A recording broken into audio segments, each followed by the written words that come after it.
Introduce yourselves. Tell me what you do in the band. I'm Frankie Anthony, and I'm the drummer. Stephen Duffy, vocals and guitars.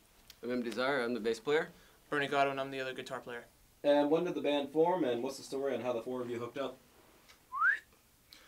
So, 7 years ago, actually only a couple of years ago, I started working with the producer Dito Godwin, who had me meet Bernie Godwin, his son, and brought in Frankie Anthony, and we were just working on some demos. And the more we gelled, the more we got it kind of pushed together, the more we realized this should be a band. And so we started playing as a band without a name. And then we For quite a while. Yes. And then we came up with the name The Stick People, and then got agents and record deals and all kinds of stuff. And that's the name that stuck. And here we are. And here we are now. Yes. Your debut album, Madness, is about to come out. What was the writing and recording process like? So, for the most part, I was writing the majority of the songs, and then I would I'd send my ideas or bring them down to Bernie, Frankie, and we didn't really have a bass player at the time, and these guys would construct, additional guitar parts, drums, and we'd kind of put the song together, and we'd all come down to LA and record it.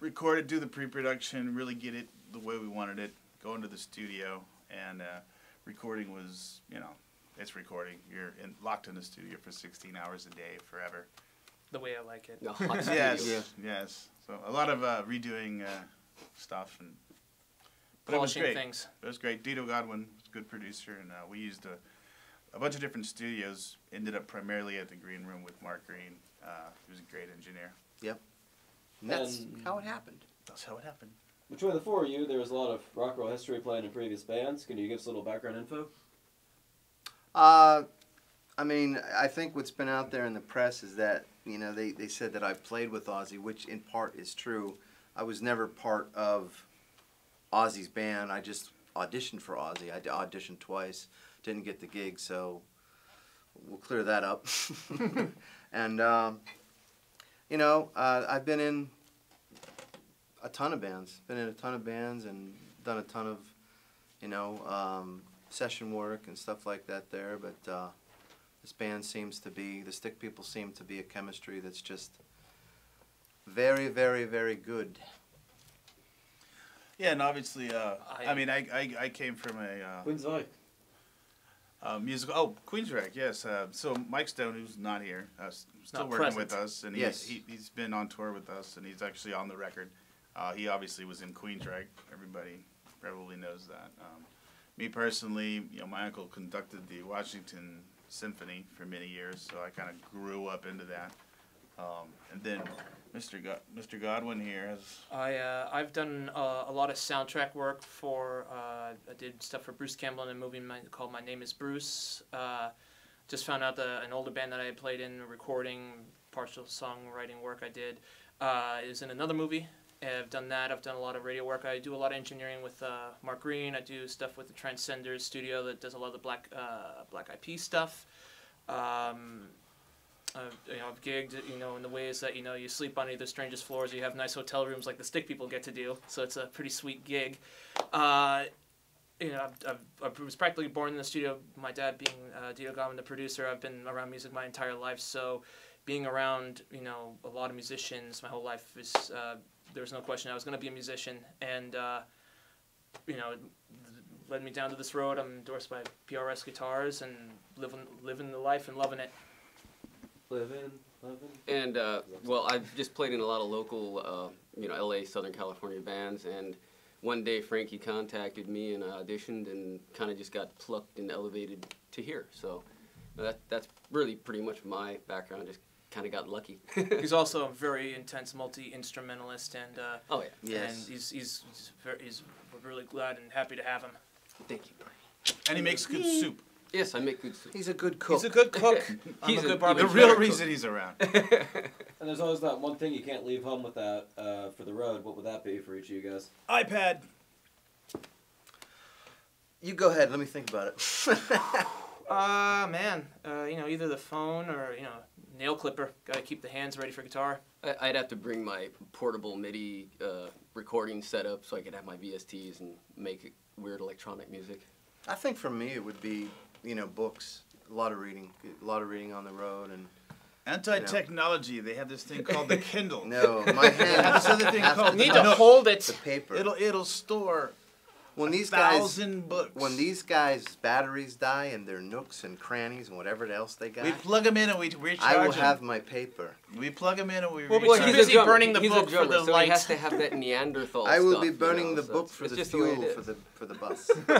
But no, I think you know, obviously technology aside, if we were gonna say like maybe like a one thing that's us, no question, you know, toenail clipper. Gotta keep the hands ready, man. That Gotta is keep them important. trained. That is important. Can you tell us about the first time you ever played together as the Stick People? Yes, Well, definitely. actually, that's a two-part story. But as the Stick People, though, the Oh, first okay. gig that we had Yes, yes. was Vince Neil in Vince Washington, Neil, D.C. Washington, D.C. In So- a hockey arena. Unlike you know, we got spoiled early on. we got really spoiled really. a lot of early bands on sell their because, first gigs in front of their friends and family. yeah. We played in front of like 2,000-3,000 people in an Yeah, arena. it was like in an arena, and it was great. And we had a great dressing room, catered food. It was, you know, it wasn't like most bands go out there and they play like the club circuit or whatever. We were definitely spoiled, you know. and But what would you say about the two? knock think on the- wood, I think the it's- microphone it's, is in it's the doing way. well. What'd you say about the? Doing well. Why was it a two-part question? Oh no, you're right. These are loaded. See, Listen, hear what he said. It was on camera. I'm right. For the first time I'm right. ever. First time ever. there will be others. What do you think of the current state of the national music scene, and what is your greatest hope for the Stick People? Probably, well, the state of the music right now, you know, obviously with everyone having like their own Pro Tools, their own studio work, it's obviously easier to get the music out there, especially with independent artists and labels. But, you know, as far as with the Stick People out there, you know, you can have kind of the best of both worlds with us being with Bungalow Universal and being in the state that we're at right now. We honestly get to kind of see both sides of the fence and be able to pick and choose kind of what we want to do and be able to primarily keep everything within the Stick People. But as far as being able to kind of say, like, you know, when the record comes out physically, are we going to be ready, you know, that there's going to be 300,000 sold the first day? Obviously, not many people get to do that, but with hard work and with the tools that you have in the internet and being independent like we can be, still attached to a major label, there's a lot of swing for both ways for everything to go good. Yeah, I think bands really need to, as far as both the scene now, you know, everybody needs to tour, and I think the same thing with us. I mean, tour. Yeah, definitely. Which is coming up. I think what's happened, you know, in the music scene, and what I get a lot back from people that I talk to on a daily basis, record labels and stuff, they say that it's a lot easier for people to do it themselves, and there's a lot of stuff out there, but it's a lot harder for the cream to rise to the top nowadays because the internet is just bombarded with stuff, good and bad. And I think another thing that kind of happened, you know, is that everybody started playing the role of putting a producer hat on and an engineer hat. To where back in the day you would go and, you know, you had people that were just hired to do that, which is what we still concentrate on. You know, we concentrate on doing the music, getting the music as best as we can. Let everybody else do everything else. Let everybody else do the work. Let the you know. radio guy do the radio Yeah, stuff. let the engineers do that. Let the Facebook guy do the Yeah, Facebook call in a stuff. great producer to produce the album, guys that have actually had their name on a record, you know what I mean? Exactly. So I think that's a big thing that bands forget a lot today is that they don't get that.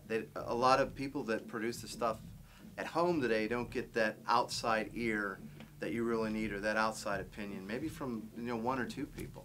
Yeah. So, but I agree with Steve, it's tour. You You hear that? When you've got, He agrees oh with no! Set When you've malfunction.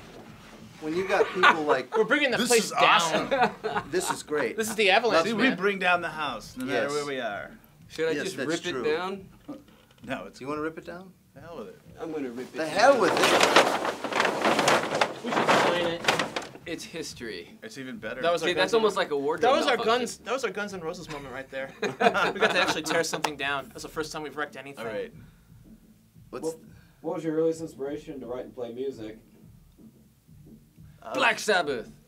That would be my family. I mean, I started playing piano when I Yeah. was 5 because all my family, they're all musicians, mainly in the gospel track. But I mean, I grew up around it all my life. So. Yeah, same as me. My dad was a drummer, and you know, I started really early and started playing with his bands on stage when I was real young, and you know, I think that's what the Beatles. The Beatles were my father listened to the Beatles a lot, so it was the Beatles and stuff like Elton John, and you know, that kind of stuff. Over there. Exactly. For me, you know, obviously I grew up with a very musical family, and my grandfather was like a prodigy violinist by the age of 7, and a very intense artist, so that kind of lineage kind of came down to my father's a multi-instrumentalist and producer, so naturally I kind of came into music, but aside from my father being my main influence, when I was younger, it was like, you know, listening to David Bowie and the Beach Boys, and then, you know, as I got older, it was alternative rock, you know, Metallica, Ozzy, Manson, then later on it was the Allman Brothers, Buckethead. Now it's like anything that comes out of Sweden I listen to, you know, Soilwork, Opeth, you know, In Flames, Arch Enemy, you know. And then, you know, of course I listen to Adele because, you know, you need the singer-songwriter, and, you know, if you weren't influenced by the Beatles or the Rolling Stones. Yeah, when he turns his music on, we have to hold on. Yeah, because like, yeah, it gets crazy, but you know, you got to have an eclectic taste, you know, just to be able to be a better musician, better writer, maybe even just a better person. And if you weren't musicians, would you be doing? If there's something else you'd be doing, what would that be? I think I'd be fooling around with watches, actually, to tell you the truth. I think I'm really into watches. I love watches. You know, I love the mechanics of it and stuff. But I mean, I think if you get away from the musician part of it, if it would still be something in the music realm, I think it would be doing something behind the board. You know, engineering or helping other bands out. Rocket scientist. I'd probably be dead. I worked in watch repair and jewelry for a long time, so me and Frankie have a very Yes. strong friendship in the world of watches and working on